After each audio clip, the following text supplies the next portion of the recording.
नमस्कार दोस्तों। यदि आप भी ऑनलाइन पेमेंट करते हैं तो ये वीडियो आपके लिए बेहद इंफॉर्मेटिव साबित हो सकता है, क्योंकि 1 अप्रैल 2026 से आरबीआई के द्वारा 8 बड़े बदलाव किए जा रहे हैं। दोस्तों, जब भी नया वित्तीय वर्ष स्टार्ट होता है तो बैंकों की सिक्योरिटी इत्यादि को लेकर के नए नए नियम इम्प्लीमेंट किए जाते हैं। और इस बार 8 बड़े बदलाव होने वाले हैं, जिसकी वजह से ऑनलाइन पेमेंट काफ़ी बड़ा सिक्योर भी हो जाएगा। साथ ही साथ ओटीपी में काफ़ी ज़्यादा बदलाव किया गया है और आपका जो अकाउंट है वो भी काफ़ी सिक्योर होने वाला है। तो आपको इस वीडियो को अच्छी तरह से देखना है ताकि आप भी आरबीआई के नए बदलावों से अपडेट हो सकें और आपको किसी भी तरीके की दिक्कत ना हो ऑनलाइन ट्रांजैक्शन में या आपके अकाउंट को लेकर के, या जो नया ओटीपी सिस्टम में बदलाव किया गया है इन सभी को लेकर के। तो सबसे पहला जो यहाँ पर बदलाव होने वाला है दोस्तों, उस पर बात करते हैं। तो ये है डायनेमिक टू फैक्टर ऑथेंटिकेशन। अब दोस्तों, आपका ऑनलाइन ट्रांजैक्शन जो भी किया जाएगा, प्रत्येक ट्रांजैक्शन पर आरबीआई की कड़ी निगरानी होगी, जिससे ये पता चलेगा कि ये ट्रांजैक्शन कहाँ से किया जा रहा है और कहाँ के लिए किया जा रहा है। अब आप ऑनलाइन ट्रांजैक्शन करते टाइम किसी भी बैंकिंग एप्लीकेशन से ना तो स्क्रीन रिकॉर्डिंग कर सकते हैं और ना ही स्क्रीन शॉट ले पाएंगे। दोस्तों, होता क्या है कि जब हम ऑनलाइन पेमेंट वाले एप्लीकेशन में स्क्रीन या रिकॉर्डिंग इत्यादि लेते हैं, अगर उसे हम व्हाट्सअप कर देते हैं या अन्य किसी काम में यूज कर लेते हैं, तो जो साइबर फ्रॉड वाले होते हैं वो उसकी ही मदद से आपके एप्लीकेशन की जो गोपनीय चीज़ें होती हैं वो चुरा लेते हैं और उसी के द्वारा आप के ऊपर कहीं न कहीं वो स्कैम करते हैं।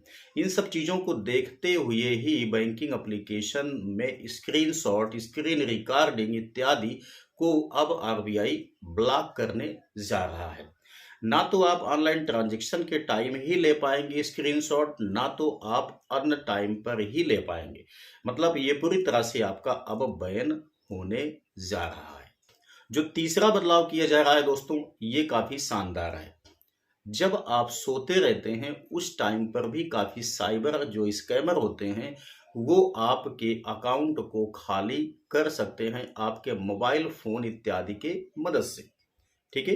तो अब यहाँ पर आपके अकाउंट में, आपके ऑनलाइन पेमेंट वाले एप्लीकेशन में एक बड़ा सिक्योरिटी सिस्टम लागू होने जा रहा है, जिसकी वजह से आप नाइट टाइम लॉक का सिस्टम अप्लाई कर सकते हैं या लगा सकते हैं। मतलब नाइट में 11 बजे से सुबह 6 बजे तक अगर आप चाहें तो आप अपने अकाउंट को, अपने एप्लीकेशन को ऑफ मोड पे रख देंगे, जिससे कि किसी भी तरह की कोई गलत एक्टिविटी आपके अकाउंट या आपके ऑनलाइन एप्लीकेशन पर बिल्कुल भी नहीं हो पाएगी। जो चौथा नियम है दोस्तों, ये भी बड़ा शानदार है। यदि आपसे गलती से कोई फ्रॉड करने वाला एप्लीकेशन डाउनलोड हो गया, मॉलवेयर डाउनलोड हो गया, तो इस केस में क्या होता है कि आपके मोबाइल को हैंग कर लिया जाता है या आपके मोबाइल की एक्टिविटी को देख करके जो स्कैमर होते हैं वो आपके अकाउंट, आपके ओटीपी या आपका जो ट्रांजैक्शन पिन होता है, ये सारी चीज़ें जो होते हैं इसका डाटा वो निकाल लेते हैं और आपके पास वो स्कैम कर लेते हैं। लेकिन अब आरबीआई के द्वारा इसको इतना सिक्योर बना दिया जा रहा है कि यदि आपने कोई फ्रॉड करने वाला एप्लीकेशन भी डाउनलोड कर लिया है या मॉलवेयर डाउनलोड कर लिया है, तो इस केस में जब आप ऑनलाइन ट्रांजैक्शन करने की कोशिश करेंगे, यानी कि आप अपने मोबाइल फ़ोन की मदद से जब आप अपने अकाउंट से पैसे कहीं ट्रांसफ़र करेंगे या आप पैसे रिसीव करेंगे, उस टाइम पे आपको वार्निंग कंटिन्यू दिखती रहेगी। इस वार्निंग से आप समझ पाएंगे कि आपके मोबाइल फ़ोन में कोई फ्रॉड एप्लीकेशन इंस्टॉल हो गया है। अब जब आपको पता चल जाएगा तो आप थोड़ा से एनालिसिस कर लेंगे तो वो एप्लीकेशन भी आपको दिख जाएगा और आप उस एप्लीकेशन को डिलीट कर सकते हैं। इससे आपका अकाउंट और आपका मोबाइल फ़ोन, आपका बैंकिंग एप्लीकेशन पूरी तरह से सुरक्षित रहेगा। जो पाँचवा यहाँ पर दोस्तों बदलाव किया जा रहा है, ये बहुत ही शानदार है। ये ओटीपी से रिलेटेड है। अब आपको एसएमएस के रूप में ओटीपी नहीं दिखेगी।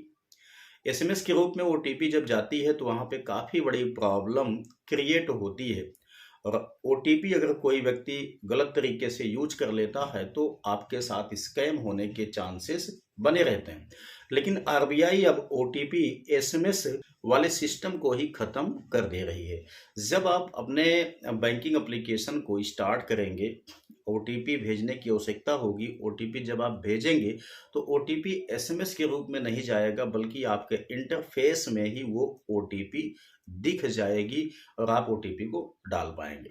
कहने का मतलब ये है कि ओटीपी अब आप एसएमएस के रूप में नहीं जाएगी, बल्कि आपके इंटरफेस में ही दिखेगी। ठीक है, स्क्रॉल आप करेंगे तो आपको नीचे ओटीपी दिख जाएगी, आप ओटीपी को सबमिट कर सकते हैं। ठीक है, तो ये 5 बदलाव मैंने आपको बताया इस वीडियो में। बाकी के जो 3 बड़े बदलाव हैं दोस्तों, उसके लिए मैं आपको एक नेक्स्ट वीडियो प्रोवाइड करूंगा, क्योंकि ये वीडियो ऑलरेडी काफ़ी लंबा हो चुका है। आई होप कि आप इन बदलावों से अपडेट हो गए होंगे, और आप अपडेट होने के बाद आप थोड़ा से जानकार रहेंगे और किसी तरह की गलत एक्टिविटी होने से भी आप बच पाएंगे। साथ ही साथ इन सब चीज़ों को अब 1 अप्रैल के बाद आपको करने में किसी टाइप की कोई दिक्कत या परेशानी नहीं होगी।